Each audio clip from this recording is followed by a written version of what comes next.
Yeah. Please tell me that I can't, that I won't, that I fail, that I'll never make it out, yeah. Please tell me all the bad, never good, fill my head full of every single doubt, yeah. Please say any negative thoughts, I pop off when I hear people say I cannot. I get off to the thought of proving everyone wrong, I won't stop to the top, so you better back off again. Alright, so why running is not getting easier for you is not your fault. A lot of times you can be doing everything right when it comes to training, and a lot of times it's a buildup of just running too many miles too slow. You have a great deal of endurance, but you, in terms of being able to sustain race pace for the race distance that you're aiming for, it becomes discouraging to the athletes a lot of times, because again, they can hold race pace for a certain amount of time, but they start to doubt themselves. They start to, you know, question their overall fitness level, because they can't sustain pace for as long as they want to hold it. A lot of times too, it can be a lot of different reasons why you're not running isn't getting easier for you. You could be running low on something. It could be potassium, could be iron. The best recommendation I can give you all in terms of the athletes that are out there that are having these feelings of not feeling as though they're getting any faster, consider getting a blood test and make sure you check your ferritin levels and your iron levels. You know, back in 2008, I think it was 2008, I was diagnosed with anemia, had no idea what was going on. All I knew is I had this problem.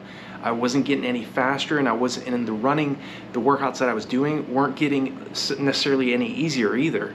And the problem was I was extremely low on ferritin and iron.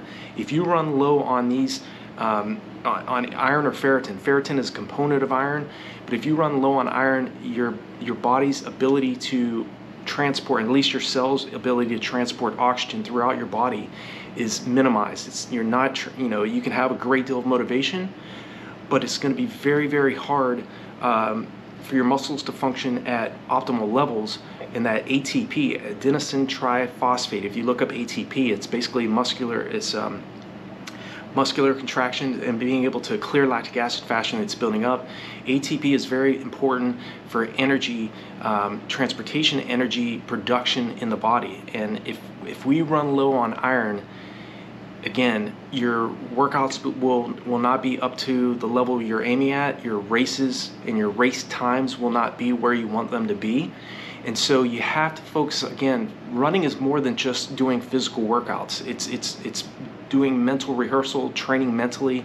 What I mean by mental training is taking 10 to 20 minutes, closing your eyes, just visualizing yourself, seeing yourself succeeding, seeing yourself running at the level that you're dreaming about, getting across the finish line in the race time that you have in mind. Maybe you're an athlete trying to break, you know, qualify for the Boston Marathon, and maybe you're trying to run under a 3:20 marathon. You have to see yourself doing it over and over and over again, and training your subconscious mind to prepare for your races, and to, you know, see yourself doing something before it actually occurs. And so, you know, mental training is very key. A lot of athletes don't always focus on this, and they just focus on the physical training. But if you're not getting faster, and you have this feeling of, why is running not getting any easier for me, start looking at how you're setting up your training. You know, are you spending, is 80 to 90% of your weekly volume just spent running easy, relaxed mileage? And when you go to do a fast track workout, maybe doing repeat 400s or doing a tempo run, maybe you had like a 5-mile tempo run planned, and you were aiming for a 6-minute mile pace for that 5-mile tempo run, and you get a mile into it and you're running at 7:20 mile pace, and you have to shut it down and either jog the rest of the way or just completely stop. There's a reason why athletes don't have pace sustainment problems. Again, there's a lot of reasons that could be, but some of the biggest problems, at least even in my own history, in my past running, I was trying to run a specific time, and then because, you know, I would have problems sustaining the race pace for the entire duration of the race, and I'd start to get frustrated, and I'd start to say, why isn't running getting any easier for me? And the biggest reason, and what I had to go back and look at, was how I was setting up my training. Big part of it was I was running my long runs too easy. Every single weekend I would run, you know, anywhere from a 10-miler to 24 miles in length, running anywhere from 6:30 mile pace to 7-minute mile pace. You know, consistent, strong effort, but all it was doing was building up my endurance. It wasn't building my strength and stamina and my speed development.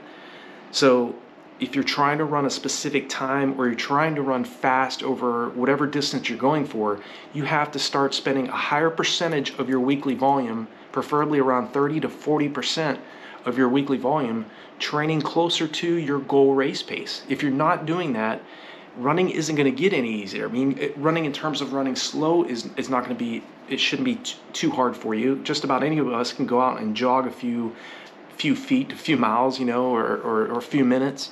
But in order to race fast and sustain that goal race pace you're going for, you're going to have to start getting out of your comfort zone, and it's not going to be an easy process. If it was simple in terms of racing, like I always talk about, running easy, just about anybody can do.